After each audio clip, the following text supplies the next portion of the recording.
Hello and welcome to the Real Health Conversations podcast. I am your host, Holly Jean, and it is just me today. Leah is with her family. I am getting ready to send the kids back to school this week. And so this article is actually kind of timely as I'm heading back into the days of packing lunches and snacks and all those things, as I know many people, many of you, our listeners, are doing that as well. We are actually going back to homeschooling this year. We did a year of public school last year, and it just was not really a fit for us. And so we are going back to homeschooling, but that doesn't mean I don't have to pack lunches anymore. I'm still packing lunches, making lunches, planning ahead. So school season. I don't have to go and do all those back to school shopping things though. So that is actually really nice. But this article today, we are going to be talking about food additives. And since I know a lot of the snacks that we're buying in our lunches for kids and hitting the road with, we are always talking about the additives that are in those and how to make the healthiest choices. So this is a good time to talk about this article. And this article today comes from the New York Times, and it's called "A Lawsuit Claims Skittles Are Unfit for Consumption and the Experts Weigh In." This story has been circulating for a couple weeks already. If you've been paying attention to nutrition headlines, you may have noticed that this lawsuit has come against Skittles, claiming that the Taste the Rainbow candies are unfit for human consumption. And that is because of a presence of a known toxin called titanium dioxide. This class action lawsuit was filed in mid-January, and the makers of the candies, Mars, they have known of the health problems the chemical compound pose, and that it even publicly committed in 2016 to phase the substance out of its products. Yet it has failed to do so, according to the complaint, and the company has not followed through on its promise to remove this chemical additive. And so, thus, the lawsuit saying that Skittles is posing a significant health risk to unsuspecting consumers. First, I do not believe that anyone eating Skittles is doing so thinking or believing that they are eating a health food. However, I do think that people believe and trust that the foods they are buying in a store are going to be safe, that they have had some kind of a testing process and they have proven to be safe, and that's why they're in a food that is being sold in the store. We have regulating agencies for a reason, and with the label FDA approved comes a level of trust. The FDA approved is going to bring with it that trust that people are going to think, okay, this has been looked at, like our government is regulating this stuff. This is safe because it is FDA approved. That's what the label means. FDA approved means safe. It's been tested, right? Maybe not. I believe that consumers think that these ingredients that are allowed in processed foods, which is going to be preservatives, artificial sweeteners, thickeners, stablers, emulsifiers, all the things that we know are in processed foods, we believe that they have gone through some sort of testing process, verifying that they are safe for consumption. But unfortunately, that is absolutely not the case. And I think it's important that we talk about this and make that clear and make that known, because this issue goes beyond this one single ingredient in this one single candy. So in this episode, I'm going to cover our food and ingredient regulation practices here in the United States. I know we have an international audience, but I am specifically talking about how this works in the US. We are going to talk about the ingredient culprit in the Skittles lawsuit, which is that titanium dioxide. And we're going to talk about the dangers of it, other products it's found in, and what you can do to learn more and take action, because I like to leave you empowered and not worried about these things. So let's first start with a brief history of food regulation in the US. We will go back to 1958, when Congress granted the FDA authority over food additives. At that time, there were about 800 additives in the market. Today, we have about 10,000, and that list just keeps growing. The FDA, their mission is to protect the public health by assuring the safety, efficacy, and security of our nation's food supply. Not only does it do this, but the FDA actually does not track monitor, or test new ingredients. Sometimes the FDA is not even aware of new ingredients being introduced into our food. So even though that is their mission, protect public health by assuring safety, efficacy, and security of our nation's food supply, they do not track, monitor, or test new ingredients.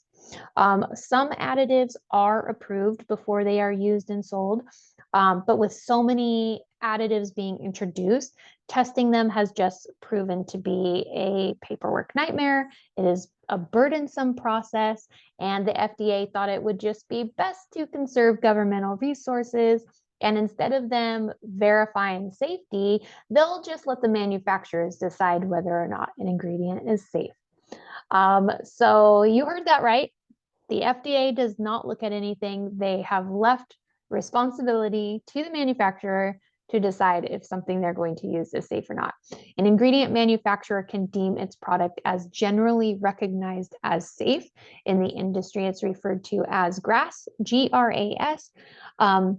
And so GRAS has to show reasonable certainty in the minds of competent scientists that the substance is not harmful under the intended conditions of use. So this can be shown or demonstrated simply by having the manufacturer hire their own experts to make such a claim. And then they can just add whatever they want to any food product as long as someone says, yeah, it's generally recognized as safe. There are no regulations saying what kind of testing has to be done, for how long, what it needs to look like. That testing process for GRAS is not defined. So the manufacturer is not even required to send their GRAS studies and determination to the FDA. So that means, let's say a manufacturer does go through some studies, they have a scientist say, hey, yeah, this is generally recognized as safe. They don't even have to submit that to the FDA. The FDA doesn't require it. They don't need it. They don't ask for it. But the company is welcome to voluntarily submit that information if they want to. However, this is where things get really interesting. If a company sends in a GRAS ingredient voluntarily, and the FDA then raises questions about that ingredient received in that voluntary GRAS notice, the manufacturer can simply withdraw the notice and still use the ingredients in its food. So let's say I'm a manufacturer. I'm like, hey, look, I have my expert here saying this ingredient is safe. I'm going to submit it to you, Mr. FDA guy.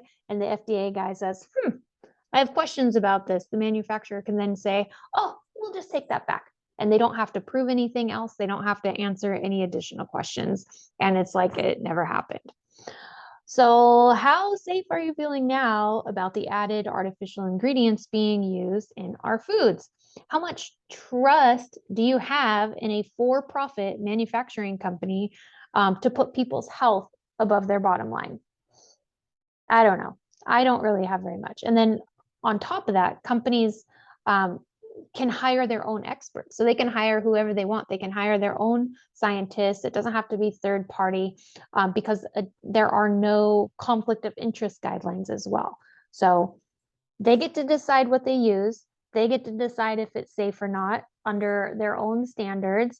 And they get to hire their own employees, and there's no conflict of interest being enforced at all. So we certainly can't rely on the FDA to protect us.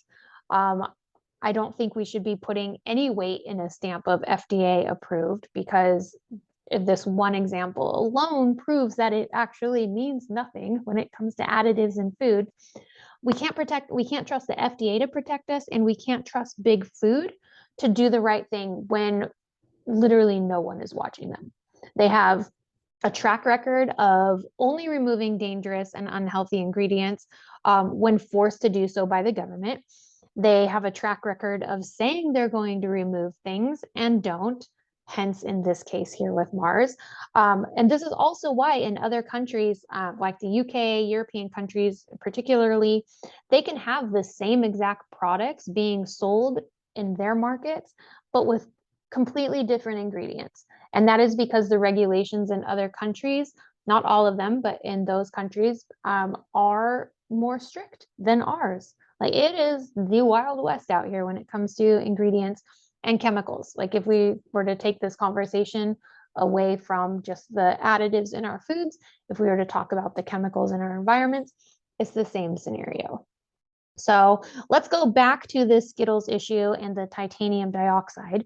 So France actually banned titanium dioxide in foods, I think 2019-20, right around there. And then the European Commission has been phasing out titanium dioxide as a food additive since early this year. And it's supposed to be fully banned this month, August. I don't know the date, and I haven't really been following it, so I don't know if that's happening or not, but it's supposed to be fully banned in Europe this month. So what is titanium dioxide? It's a chemical compound. It's derived from naturally occurring mineral. It is processed and it's used as a color additive, an anti-caking agent, a whitener, among other things. It's in thousands of food products and across a wide range of categories. It's not just limited to food. But in food, titanium dioxide is used to whiten and provide opacity to the products. So I don't know if you've ever seen the inside of a Skittle. It's kind of like that white, creamy color. And of the color pigment products, this is, it's in a lot of the stuff. It's in like over 70% of the production volume when it comes to color product type things. So it's everywhere. So what is the concern with titanium dioxide? What's the big deal? What's the problem? What makes it dangerous? It is classified by the International Agency of Research on Cancer as a group 2B carcinogen, meaning it is possibly carcinogenic. It causes lung cancer in animal studies involving inhalation. I mentioned Europe has banned it as a food additive after reviewing thousands of studies showing that it's linked to genotoxicity.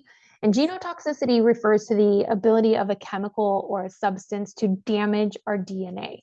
So that is the genetic material of our cells, which can lead to carcinogenic effects.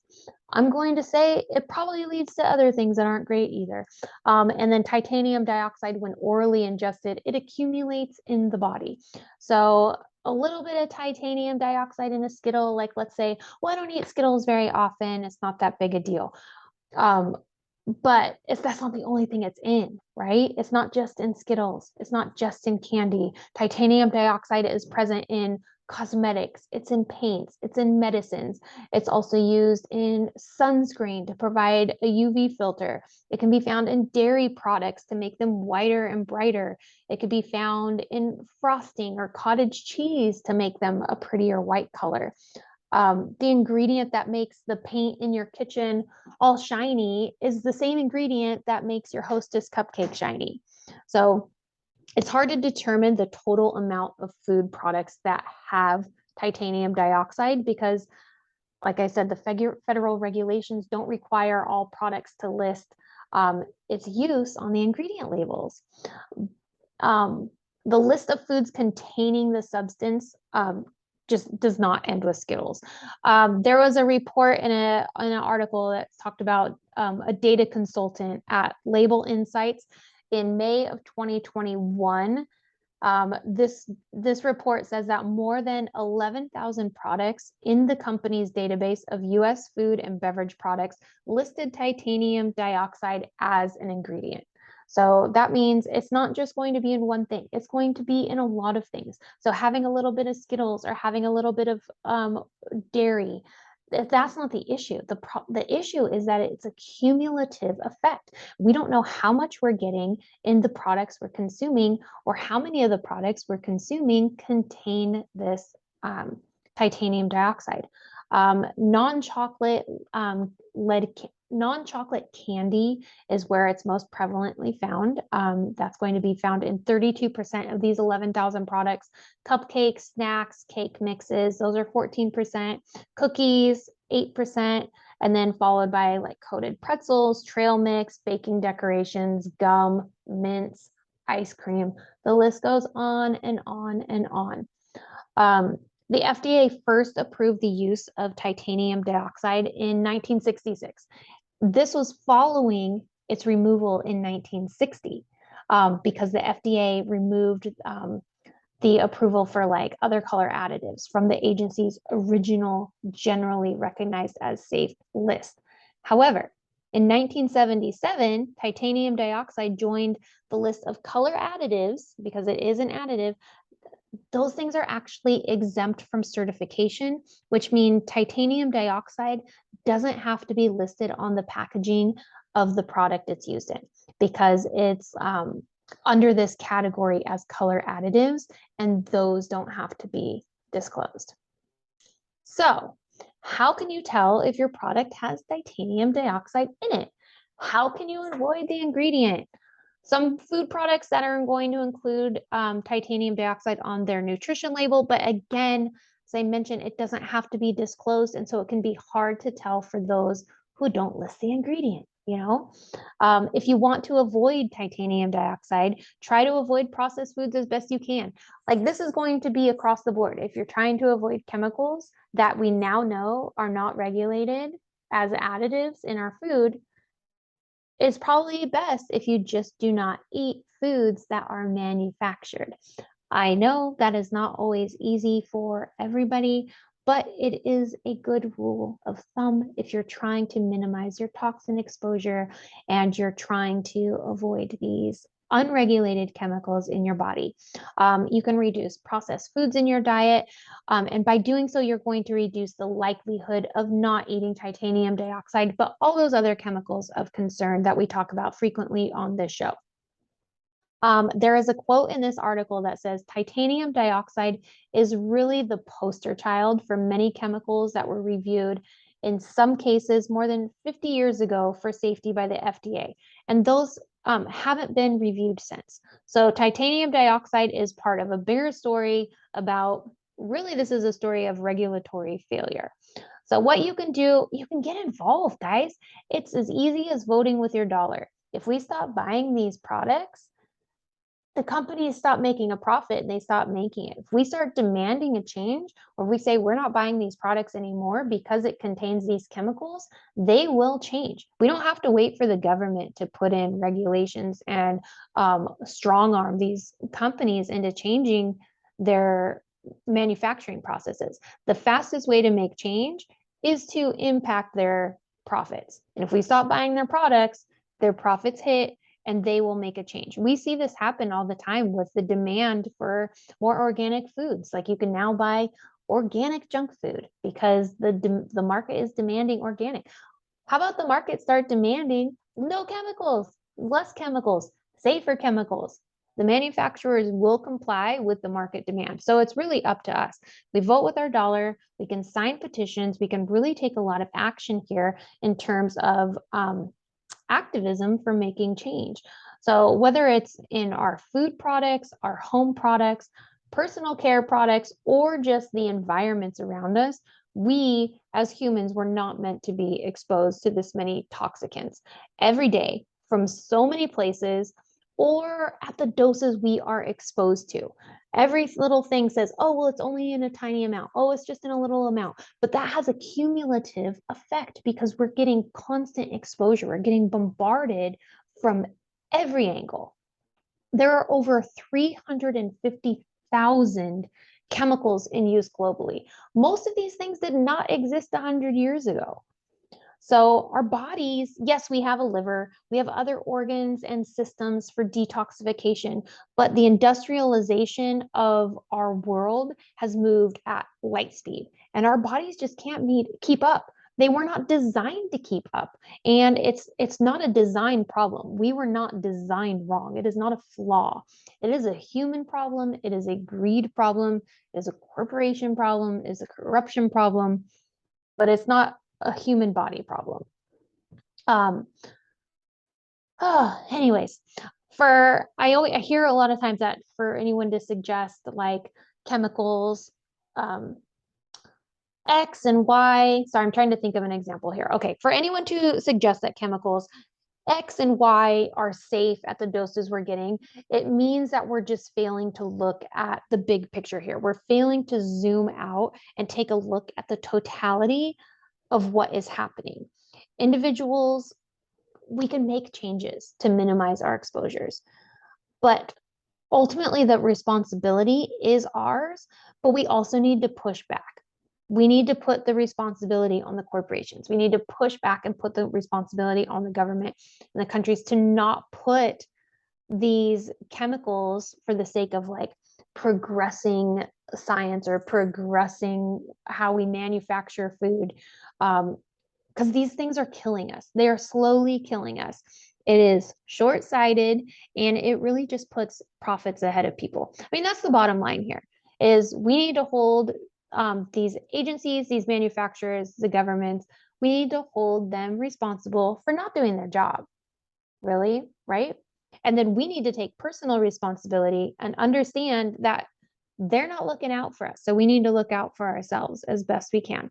To learn more about this topic, I have Vonnie Harry's book, Feeding You Lies. This is so good. It goes into really just how the food industry and our agencies just aren't doing their job. Pretty much everything that this episode has been about, but the book is so well done. You probably know Vonnie from the Food Babe. You probably follow her on Instagram, or you know her from foodbabe.com. She is doing wonderful things in terms of sparking change and really getting companies to remove ingredients from their products. So I suggest following her, getting her book. She's always doing petitions or calls to actions when it comes to having chemicals and additives removed from certain food products. So go ahead and grab that book. If you have enjoyed this episode, if you found it helpful or informative, please share it with a friend who needs to hear this information also. And I would really appreciate it if you leave us a great review and rating on Apple Podcasts, as that really helps us to grow the show, to reach more listeners, and to book more amazing guest experts. And that is it for today. Thank you so much for listening and spending your time with me and having this real health conversation. I know our time is our most valuable asset, so I appreciate you taking the time to listen. And that is the end of today's episode. Our theme music is created by Andrew Bowden, and production services are by Kevin Kennedy Spain of Disc of Light Media. Thank you so much. Have a great week, everybody.